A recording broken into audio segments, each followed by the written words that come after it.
Hey, hey, Roxy, how you doing? How's it going? It's going good. Thanks for joining me. Hey, no problem. Thanks for having me. So, how have you guys been lately in the big furry fandom? Oh, everything's going quite well. Busy as always. Absolutely, Yeah. always busy. What? Fursuit making, art, guitar.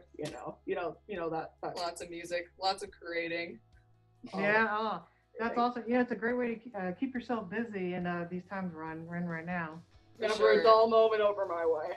Yeah. So, first question for both of y'all. How did y'all first actually get into the fandom? I think that's a question that Peace can start because she's the one that introduced me to the fandom. Actually, I discovered it in high school. I was a freshman in high school in 2004, and I stumbled across it, not really knowing what it was. I got into it through the art. I started drawing a bunch of, I guess, anthropomorphic wolves, like Balto style stuff, and I was into like the Lion King forums, and I actually discovered exactly what it was in 2007, right before I went to college, and I saw the fursuits. I didn't know what they were, but I'd always had an interest in mascot costumes, and I'm like, whoa, there's a whole community of these people, and these look amazing, and I want one. And once I got into college, I had MFF. I went to college in Chicago. MFF was like pretty much down the road, and I went and bought some materials and made my very first fursuit. And Roxxy ended up coming with me, and we attended our first convention in 2008 at MFF. And rest is history. We've been doing it ever since. It's been a huge part of our lives ever since. Oh yeah, that's She awesome. wakes up one day, and she's like, "Hey, Roxy. So there's this whole fan base that dresses up in giant animal costumes." I'm like, "No way! That's awesome! I want in on this." So. The first fursuits were terrible. Oh my God. First fursuits were like the pioneering days of fursuits. That consisted of paper and tape. Oh my God. So I won't lie. Actually, I found out about the furry fandom probably actually around the same time, like around between 2005 and like 2008 sometime. And like I was like, because like I heard about fursuits from friends who were familiar with the furry fandom, and I was like, okay, what is up with this stuff? So I like looked it up, and I saw these fursuits, and I was just like, these look kind of creepy. I won't lie.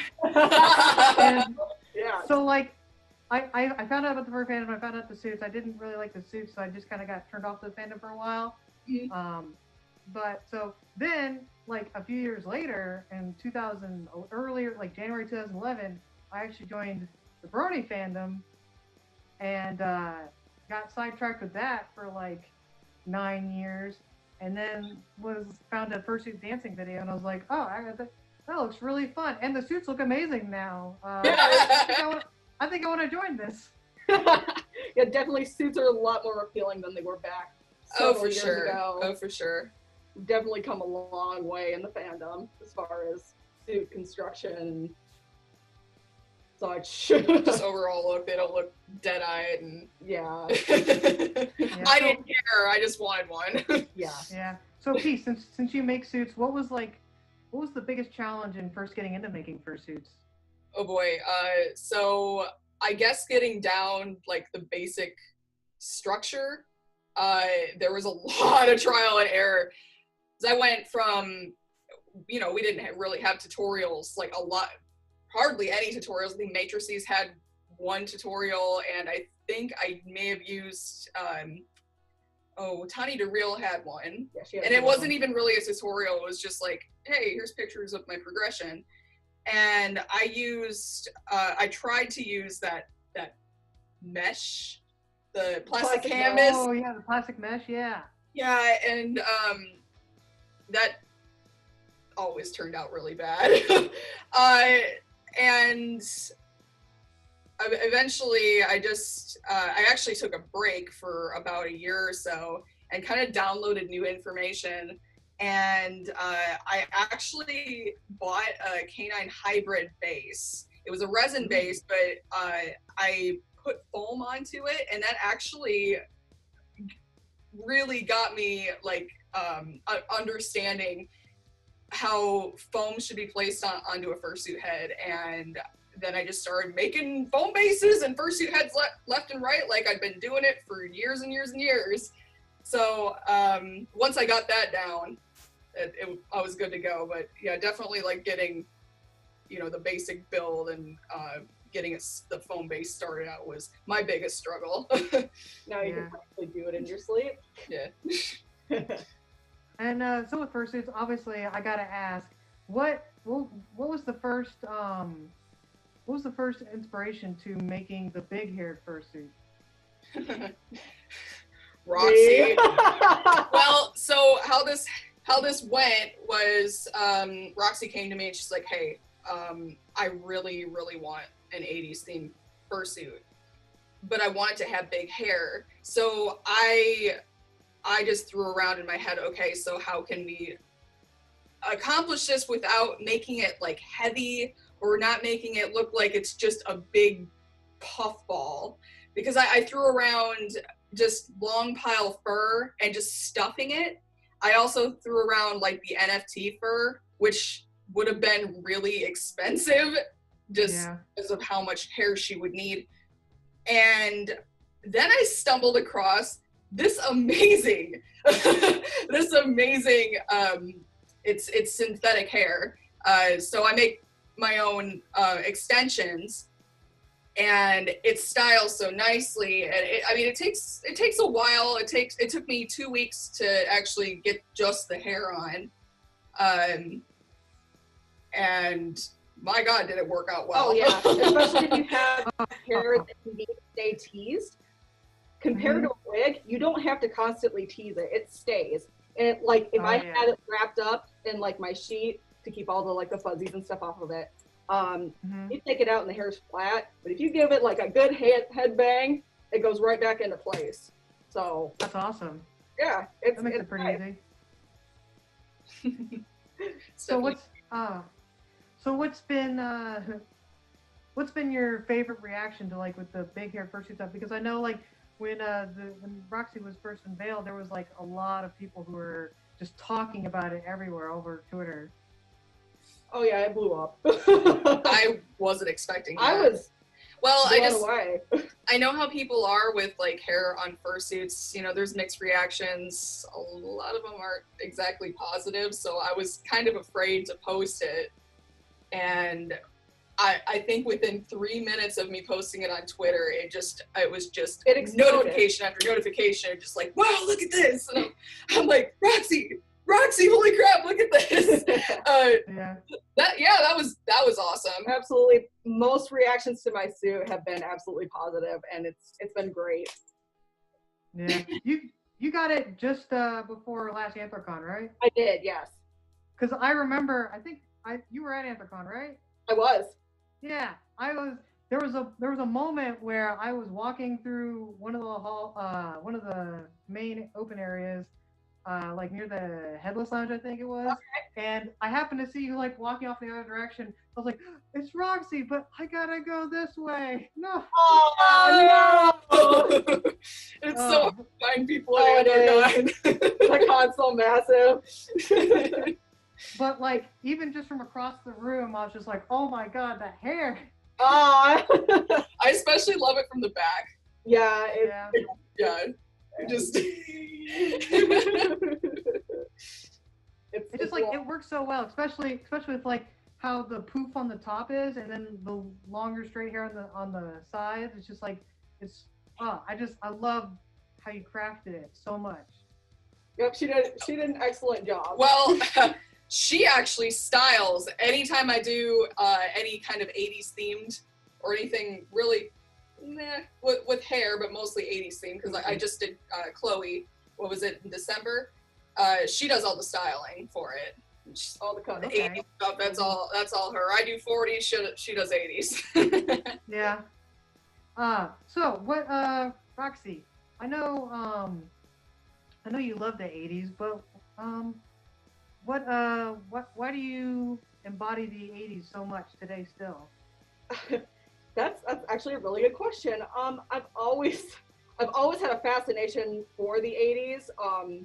I think it really started when I was, wait, would you say 15? I started really getting into collecting vintage My Little Ponies, and I actually still to this day collect them, just the vintage, Nice. um, amongst other things. But Oh boy, yeah. um, it's kind of a hard question.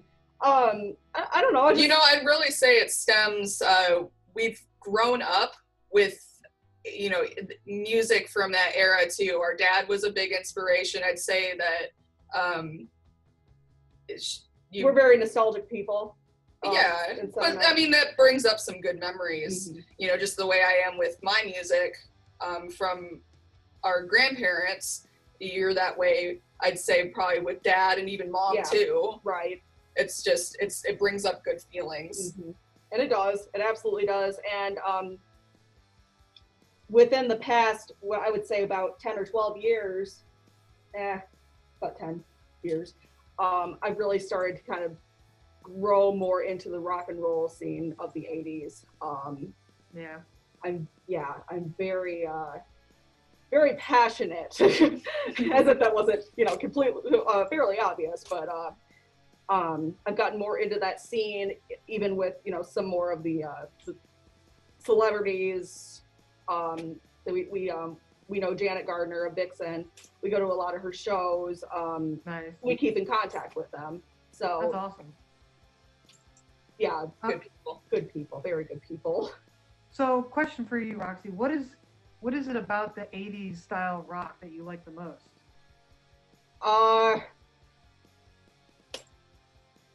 The feeling, I mean, I don't, you know what?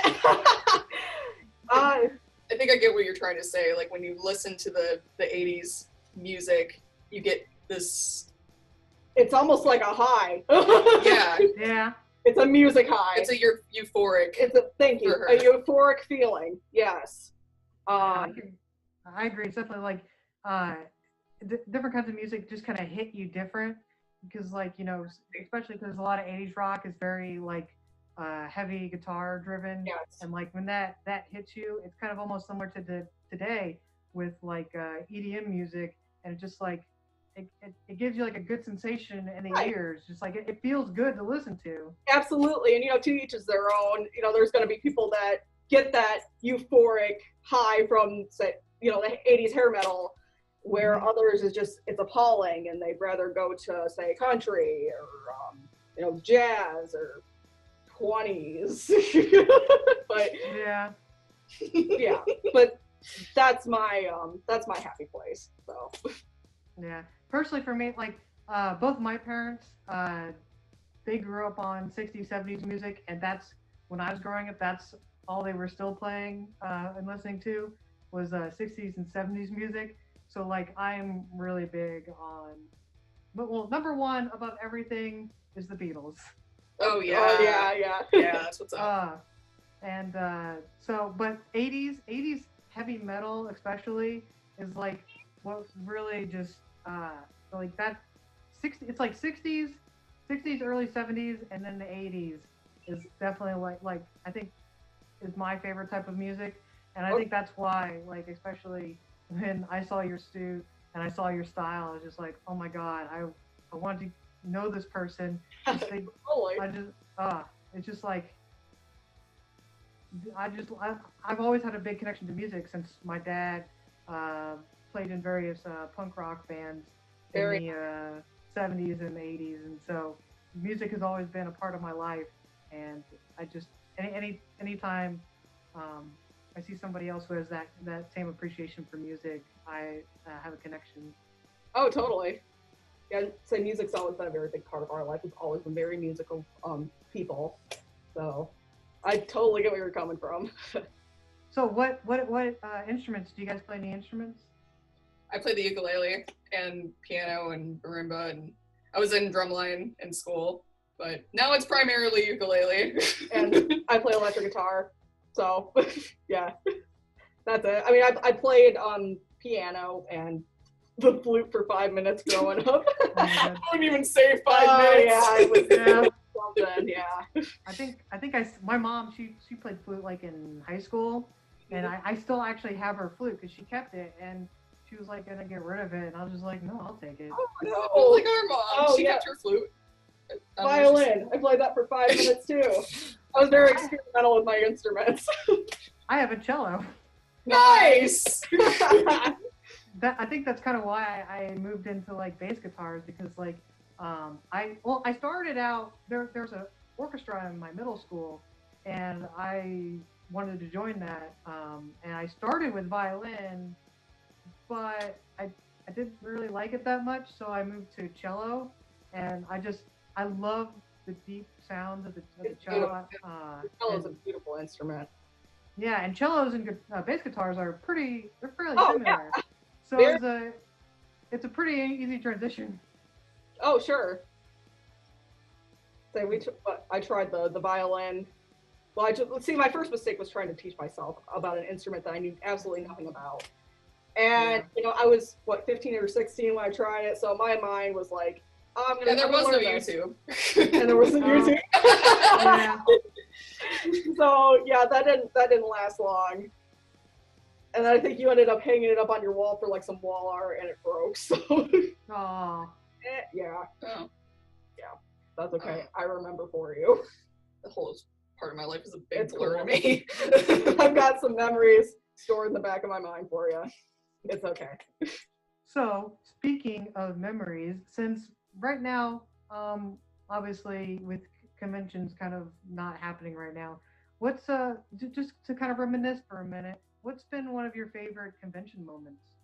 Oh boy, you know what? I'm gonna have to say Anthrocon 2014. I met the most amazing people that they're our best friends. I've met our best friends, lifelong best friends, and just out of chance. I guess we saw each other when I was heading back up to my room in the elevator line, and we just kind of like looked at each other like they look cool, but we were like really shy. And I was actually pretty overwhelmed because Anthrocon was so big, and I'd never been to, MFF wasn't even that big. And I wasn't with her that year, so she was by herself pretty much. Yeah, and I almost went home that Saturday night, and I was like, you know what, I'm gonna go down to the dance and just see what happens. And those same people were down dancing, and one of them had a pink wig on. They were both dressed up as My Little Ponies, I believe. Oh my god. And the man flew, and I had my Peace Pod fursuit on, and I was feeling brave. I wouldn't have never done this if I didn't have Peace Pod. No, so you're always braver. And I walked up to them, started dancing with them, and I was like, hey, I'm getting warm. You guys please stay here. Please don't leave. Like, you're cool and I want to talk to you. I will be right back. And I ran up those stairs, and I put on some dry shampoo and fixed my makeup to the best of my abilities. And I bolted right back downstairs, and they waited. Thank God they waited. Thank God they waited, yes. And we still, to this day, we walked down the riverfront. We went and had breakfast the next morning. We were all hungover and feeling like crap, but that's a convention for you. Yeah, but I will always be grateful for that moment. I met those people. That's awesome. My God, they've been so supportive, and just we vibe so well together. And that's another thing about this fandom is it's given me so much. It's given both of us so much. As far as friendship, and it's given me a career and incredible people throughout our time in the fandom. Yeah, we've both sharpened our artistic skills. It's made us develop more as artists and who we are today. It's made us, I think in a way, it's made us better people. Sure. More open. I've definitely come out of my shell a lot. I used to be extremely shy. Yeah. And now I'm not. No, I'm not shy. Yeah. That's awesome. Yeah, definitely for me, my biggest thing with conventions is I love meeting people as well. And Anthrocon last year actually was kind of just like that for me, like it was for you. Uh, I my wife and I, Minty, we went to it. We knew a couple people, and there were a couple of people that we were, you know, potentially going to be meet up with and maybe hang out with. But there were also, everything was up in the air. We were like, we're just gonna go. We're gonna have a good time, and we're just gonna let things go where they go. And we met so many amazing people that weekend that we are still great friends with, that we still talk to on a weekly basis. And it's just like we only really got into this fandom late 2018, and it felt like by the end of Anthrocon, so like only 8, 9, 10 months later or so, within a year, we already had like so many new friends, and it's just like so amazing how you can just find people to vibe with and have a connection with, and it's just like that's why I miss conventions. But when they come back, it's gonna be amazing to see all those people again. I can't wait. I did manage to squeeze in one convention before quarantine happened. Nice. Yeah, I guess I was pretty lucky that way. Yeah, you were. My wife and I, going to conventions has kind of become like a hobby for us. Yeah. And last year we went to 10 conventions, I think. Wow, nice. And this year we went to 3 furry conventions in 4 weeks.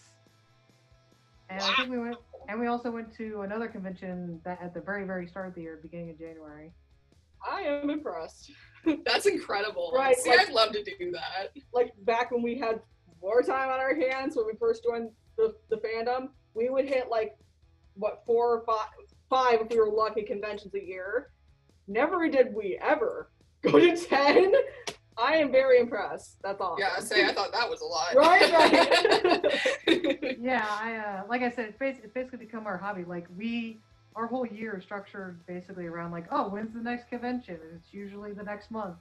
Nice. It wasn't one that month. But yeah, it's just like we love conventions because it's just we're not necessarily like big partiers. Like we don't have giant crazy parties, although we do like having friends come over to our room and party a little bit. But like Sure. we just like seeing people.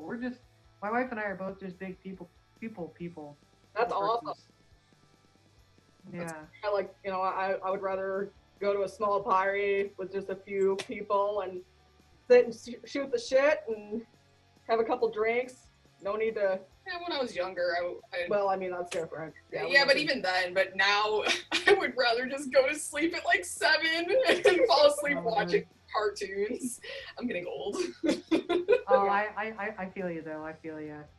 There are definitely some days at the con where you're just like, what time is it? 9, 8. It helps that I did drink a bit much the night before, so I was still hungover. Right. Just wanted to take it easy the next day. I really can't drink too much. Otherwise, I'm already a pretty sleepy person. Like I can pass out I can pass out so quick. And having alcohol just kind of makes that worse. Unless I drink enough to the point where I'm pretty tipsy, then for some reason I stay awake. Right. I guess I have like that tipsy energy or drunk energy or whatever. Yeah, at your second, 3rd wing, 4th wing. Yeah, I'm like that too. Unless I drink enough to get to lose a few brain cells, then I'm going to sleep. I can't drink like that anymore. No, I can't either.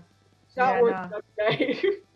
Yeah, no, I just like kicking back with a couple of drinks, and that's about it. Minty likes making drinks now. She wants to, every convention we go to, we bring like basically half a bar setup. There you go, yeah. She just likes making mixed drinks and stuff. It's always fun. Yeah. So, what are you guys both looking forward to as far as like your futures in the fandom? Because like I know you have your fursuit business, and I know Roxxy, you're now doing YouTube. It's like, what are your goals for like the next couple years? Well, I'm looking to hopefully expand my YouTube channel, get more time to make more videos, some more content that'll draw more people in.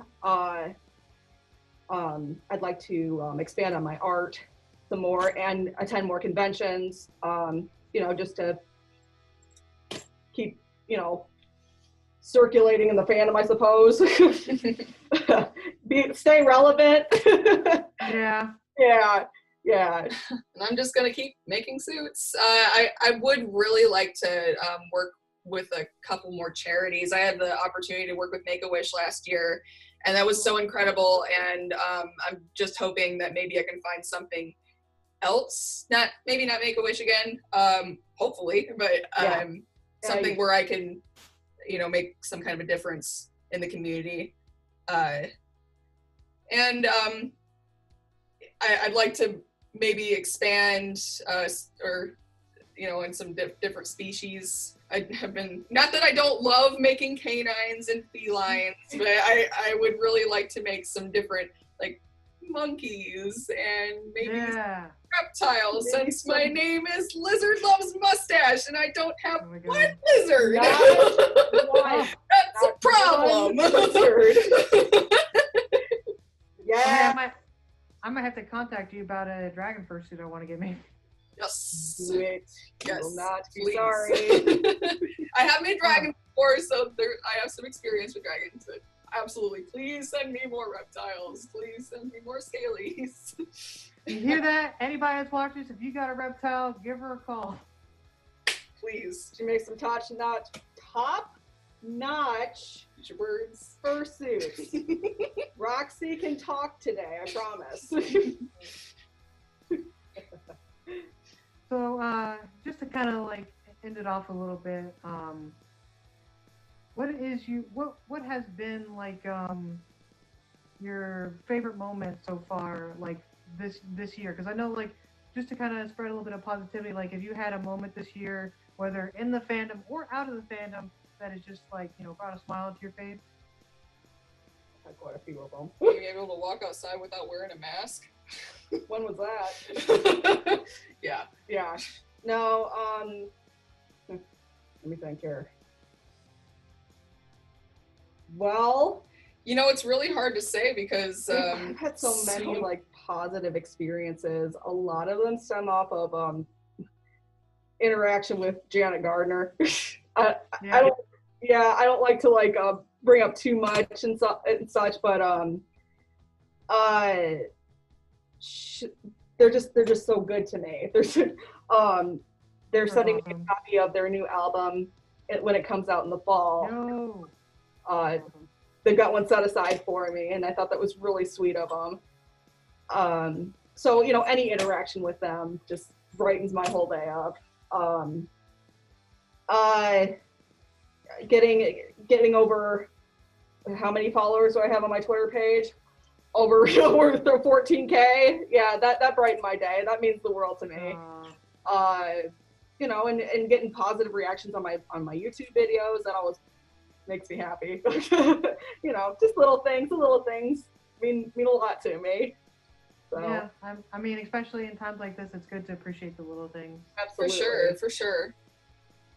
Yeah, well, I love and appreciate y'all both for coming out and taking the time to talk with me. Oh, totally. This has been nice. Absolute pleasure. Well, I guess I will see all of you guys later. You can find all their information down in the description. I love y'all. Bye. Yeah. See ya. Stay rocking.